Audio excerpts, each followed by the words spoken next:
Batwoman, issue 1, Greg Rucka writing with DANI on art. So this is the first of our number ones for the week. Got a whole slate of them here.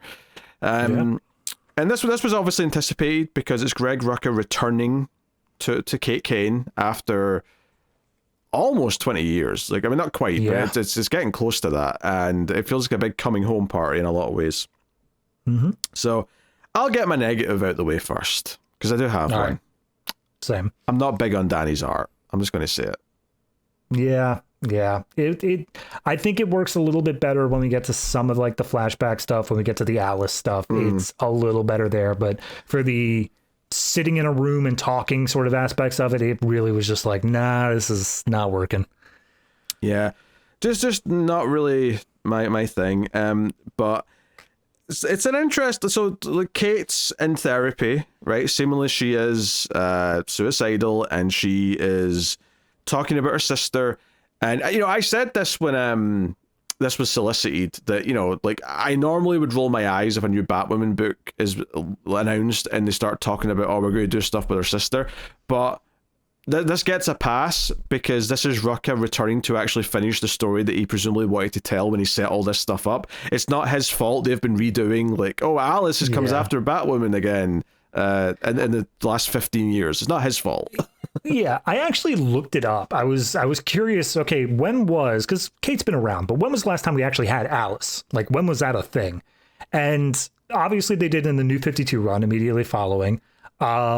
Then we went to the Rebirth run. Yeah. Sorry, what? Yeah, she was in the Rebirth Batgirl book, right? Yeah, she was in that. It was towards closer to the tail end, so like, it wasn't something they immediately let off with, but it was somewhere in the middle there. And then nothing. She's been missing ever since then. So it has been a good like 7-8 years since we've dealt with any of this stuff. But I think it's because it just keeps coming up. Right. You're completely missing the point there, though. She's not been around because Batwoman's not had a book in that time. It's this irrelevant. Well, yeah. That time gap is irrelevant. The last time Batwoman had a book, it ended with Alice being the main villain. Correct. Yes, I'll give you that. It absolutely has been that. And to double down on top of that, they keep on releasing the Pride books. And every time they release a Pride book with Batwoman in it, it talks about the sister. So yes. Yeah. Yes. Alice is her perils hitting the alley floor is effectively what we're saying here. But like I said, like, I'm cool with Rucka doing it because it's him going back and actually like finishing what he probably like in some way. I mean, I'm sure there's some stuff here like, and I don't remember Elegy that well, which is probably a bit of a hindrance, honestly, because I feel like this is actually drawing on things like the crime cult aspect. Like, they were definitely a thing in Elegy, I'm sure, and I don't really remember them that well. So the Fist of Kane and all that, they were definitely, that was a big thing that was introduced there. However, part of what they are doing with these flashbacks to what I guess is the night that Alice, quote unquote, died, is she's talking about like dark side. She's talking about like anti-energy and stuff like that. So it also feels like it's been modernized, like it's fitting in the current realm of things. They've changed it so the cult now believes in the anti-life, which is obviously just tying into what's going on with dark side right now, which is fine. So yeah, but so seemingly Alice right now seems to be gone. Like, they fought and they had kind of a raking back fall style thing. I'm glad you made that. I was thinking that same thing. Like, this is Sherlock Holmes, right? Yeah. This is what we're doing. Right. Because we see this sort of play out in flashbacks where there's not a lot of context for it, but we see Batwoman, going after the cult and like getting to her, and she goes over the edge, kind of thing. And, Kate's very cynical here. She's very depressed and she doesn't really believe in much hope, and all the rest of it.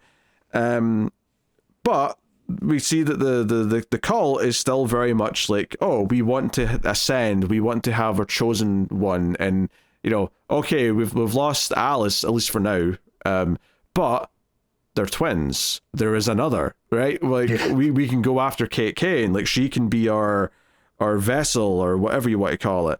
And just as they're planning this, we get kind of Kate like shining a giant Batwoman symbol onto their big window and being like, come get me, you assholes. So she's going after them. I'm a little bit unsure about what the timeline is here. Like, is she still in therapy when, like is this happy at the same time? So she's been in therapy that day, and then, like, that night she's being Batwoman? That doesn't seem right, because it feels like it doesn't quite fit to me, if that's what we're doing. That's fair. I wasn't even considering that. I thought it was the therapy thing, and then just by context of the book, I thought we were in the past, moving, like, yeah, we were still in that therapy section during this other stuff. So, yeah, I don't know. It could be either way.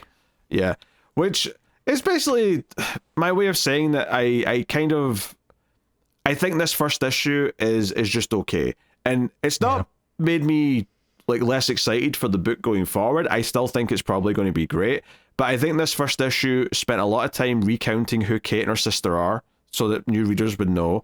And I feel like the timeline of the events here, especially the ending along with the therapy stuff, I'm a little unclear on. So that uncertainty has left me feeling a little bit miffed or lukewarm about like what's currently going on right now. But Rucka's a great writer. I am very positive that very quickly in the next issues that I'm probably going to be super into what's happening here. Yeah, I think it's a little bit different. Obviously, when Rucka was on like Wonder Woman, he went back and redid the origin again. But that was because there was so much haziness with Wonder Woman's origin. There was so much that has been altered and changed and whatever. You need to go back. You need to say, here's specifically what happened. Batwoman hasn't changed that much. Everything that we know in this has been what has always been true for Batwoman. And the fact that they're saying, oh, we fought to the death and she actually definitively died, that I feel like is the only thing that is changed. And the fact that she's definitively died is absolutely BS. Like, of course she's coming back later on. There's no way they're not. But I can appreciate that we need to take an issue to sit down and tell the audience, here's what this is. You need to be aware of the status quo. And then next issue after that, we'll start building it up. We'll say, okay, Fist of Kane, what are we doing with them? How is Batwoman related? What's the actual plan going on here? Yeah. If anything, I'd say this is more of a 0 issue than an issue 1.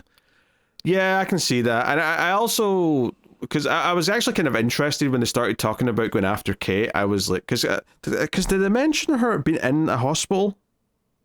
Maybe. I think they might. Which is why it made sense that it was set like after that period.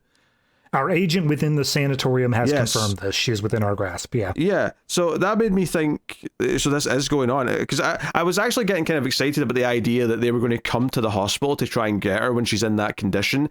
And it would kind of like maybe like, I don't know, either reignite her spark and she'd have to fight like as a patient in the hospital kind of thing. So I was very surprised when they did the whole Batman thing at the end of her shining the symbol on the window. Like, oh, she's actually here to hunt them down. And therefore, like, so is all the therapy stuff just like a lie? Is she actually in therapy for real? Is she, you know, it left me feeling a little bit weird about the context of the therapy and like how it lines up with the story she's doing here at the end. Yeah, that's fair. I mean, I'm sure it's going to play out. It's going to say how much of it is real over the course of it. It might have all just been a ruse to lure out the Fist of Kane, to like get the guy on the inside and like follow him. She's making herself look weak so they'll think she's vulnerable and then come after them kind of thing. Yeah, maybe. I wouldn't be surprised if the next issue picks up with her crashing through that glass. Like it's just is an immediate pickup. Because I was taking her depression and what she was saying as truth, and it made me think, oh, she's lost her mojo effectively, and she's not like, which is why I was so surprised at her show up in outfit at the end, because I thought, oh, like you're not in the mental state to be Batwoman right now. It feels like you're struggling, but then triumphant, come get me. Yeah, it could also be an entire ruse of like, okay, Alice, you've gotten in too deep with this Fist of Kane people. I'm gonna fake your death and then deal with them. Like maybe we're going that route. Yeah, maybe we're doing some mix of stuff.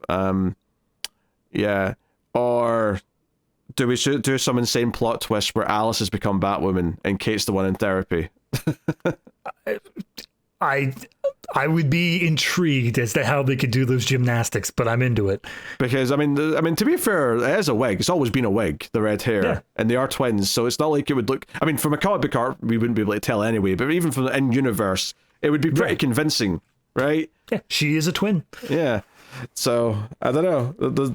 There's things here like they might be doing if they are going more twisty turny, but I don't know if I'm assuming they're going twisty turny just because I thought this issue was a little unclear for a couple of things, and I'm trying to spice it up in my own mind in a lot of ways, which is possible.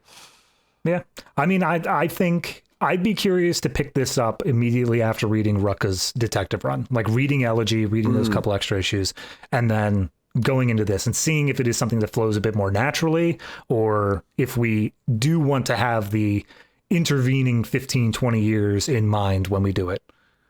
Yeah. Very interesting, very interesting. But yeah, I think the end result here though is that this first issue is not some like because when I read the first issue of Cheetah and Cheshire Rob the Justice League, that was like, oh shit, it's so great to have Rucka back. This is a phenomenal first issue. I don't think this is a phenomenal first issue. I think this is an okay first issue that like feels like we're not quite at the peak of what we could be doing here. And I'm just hoping that that's just because he's setting the table and he wants to like reestablish some things before we get to the real good stuff. And that might be the case. So I'm hoping that, you know, I'm coming out of issue 2 a bit more positive than I am this one. Yeah. Absolutely. All right, what were you giving Batwoman? Between the art and the kind of questionable with the writing and all that, I think I'm going to max out at a 6.5. That is exactly the score I was thinking, 6.5. Like, I'm not going to quite call it good because I've just got enough mixed feelings but there's still, you know, there's good character moments, there's good, you know, dialogue in there and things like that. It's not all, and it's not like the art's horrible. Like some, you know, the big stuff where it's all red and black at the end does fit better with the art style. It's just most of it I don't think I like as much.